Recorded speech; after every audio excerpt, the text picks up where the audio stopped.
Hello students, last video में हम study कर रहे थे factors affecting fix capital decision. Fix capital क्या क्या आपके फैक्टर्स अफेक्ट करते हैं, तो उसमें हमारे 2 पॉइंट रह गए थे, फाइनेंसिंग ऑल्टरनेटिव्स और आपका नेक्स्ट था लेवल ऑफ कोलैबोरेशन।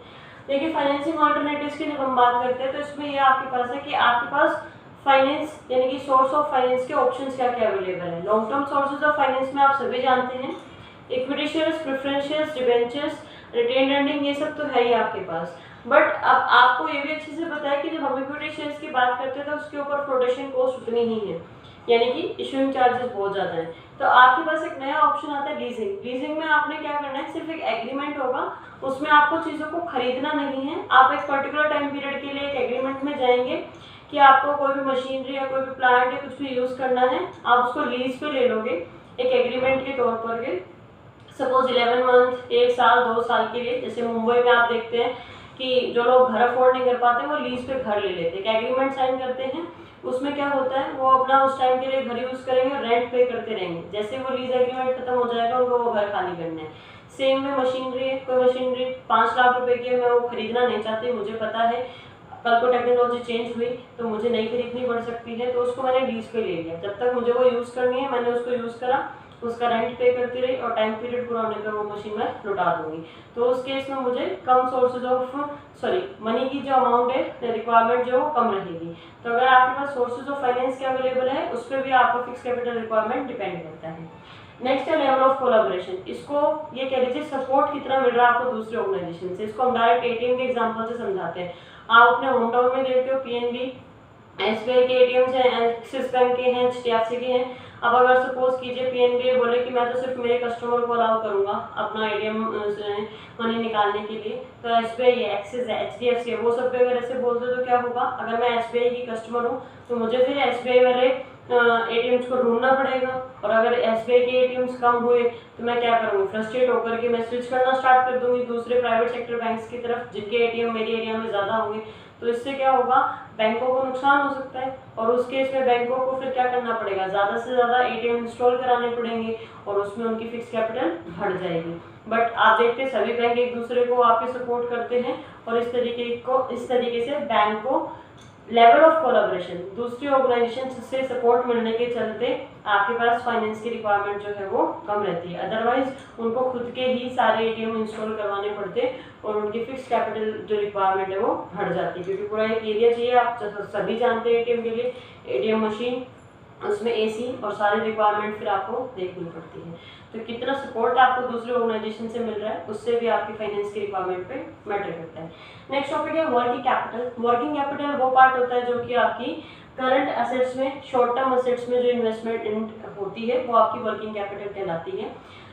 क्या होती है वर्किंग कैपिटल, क्या जरूरत है, उसको हम टॉपिक को स्टडी कर लेते हैं। नीड और सिग्निफिकेंस ऑफ वर्किंग कैपिटल। सबसे पहले तो जानते हैं आपके करंट असेट्स। आप सभी जानते हैं जो आपके बिजनेस में 1 साल तक के लिए जो असेट्स यूज होते हैं, जैसे आपके डेटर्स है, मार्केटेबल सिक्योरिटीज है, कैश एट बैंक है, ये सारी चीज़ें आपकी जो 1 साल तक की असेट्स है वो सब आपकी करंट असेट्स में शामिल होती है। अब क्यों ज़रूरत होती है आपको वर्किंग कैपिटल की, आपको डेली रूटीन के एक्सपेंसेस पे करने हैं, मार्केट में कोई अपॉर्चुनिटीज़ है वो आपको अवेल करनी है, कैश डिस्काउंट की अपॉर्चुनिटी अवेल करनी है, तो वो सारी आपकी वर्किंग कैपिटल रिक्वायरमेंट में आती है।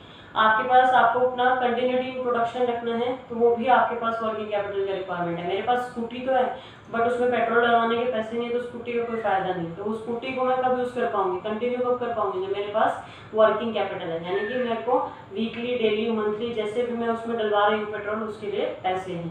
तो सेम में बिजनेस में प्रोडक्शन रन करने के लिए वर्किंग कैपिटल की रिक्वायरमेंट रहती है। मार्केट में कोई 1 लाख का सामान आपको 90,000 में मिल रहा है, यानी कि 10% कैश डिस्काउंट में मिल रहा है। अगर आप इमीडिएट पेमेंट करते हैं तो वो कब हो पाएगी, जब आपके पास कैश अवेलेबल है। तो यानी कि वो कैश किस में आता है, करंट असेट्स में, और करंट असेट्स आपके वर्किंग कैपिटल का पार्ट है। अब 2 आपके पास टॉपिक है वर्किंग कैपिटल में, net and gross working capital. Meaning जान लेते हैं।